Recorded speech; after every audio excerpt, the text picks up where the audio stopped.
after the game on Thursday night, Richard Sherman, Amazon Prime Video, whatever they want it to be called. I want to get it right. I'm not being sarcastic.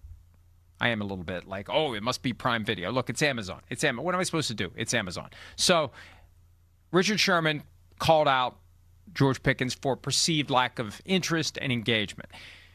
Pickens attacked Sherman the next day on social media, and it was inappropriate and also comical. At one point, he called him a leech weirdo. I don't know what a leech weirdo is, but that's what Pickens called him. On Friday, Brian Schottenheimer, the coach of the Cowboys, said that he would be talking to Pickens about it. And it's like, okay, talking to him about it is one thing. What you tell him is a different thing. Like, oh, George, or, hey, man, this is kind of bullcrap that we don't need around here. Like, the message becomes critical. So Schottenheimer has since spoken to reporters. Here he is on talking to Pickens about that kerfuffle that he had with Richard Sherman. Yeah, we talked a little bit about it. And again, he just, in his words, he goes, hey, Shotty, I didn't play my best game. And, I think that,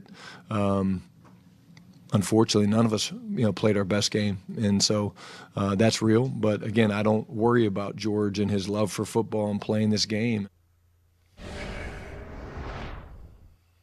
Now, look, it's possible that he was referring to his talk with Pickens about effort, but I wouldn't think he was talking to him about effort because on Friday he said everything was fine. The one thing that we knew that he was going to talk to him about was the social media post. Either way, that was the tenor of the conversation, and we'll see where it goes from here.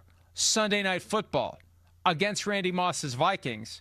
George Pickens is going to be scrutinized because this is the thing. This is why he shouldn't have been upset by what Sherman said, because he's got the history in Pittsburgh that everyone is calling back to. So when you see him looking disinterested and disengaged, we go back to the 3 years in Pittsburgh where he was justifiably disinterested and disengaged because they didn't get him the ball the way that they should. Regardless, that's why he's not in Pittsburgh anymore. And after some great games, 144 yards one game, 146 another, he's reverting to the things that people remember from his time in Pittsburgh. So he shouldn't be surprised that people remember what the criticisms were in Pittsburgh.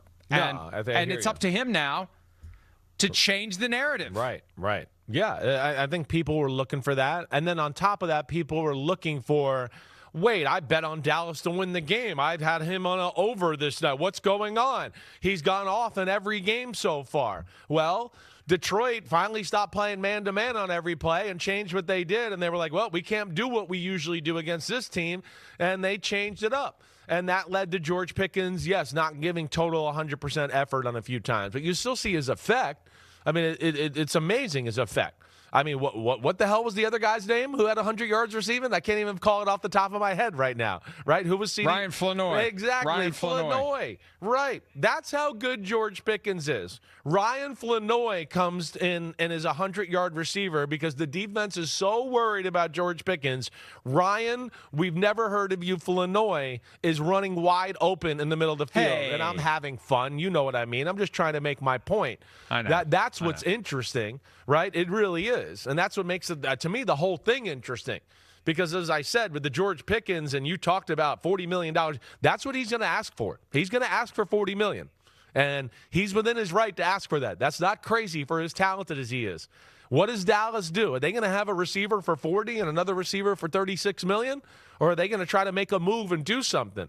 And if they do make a move, who's it going to go? Because if you ask me who they're going to go and how it looks with the way they call their offense and the way defenses are playing, I'd go, they're more likely to trade CeeDee Lamb than George Pickens. So, I am interested to see how this all plays out with him and the contract situation.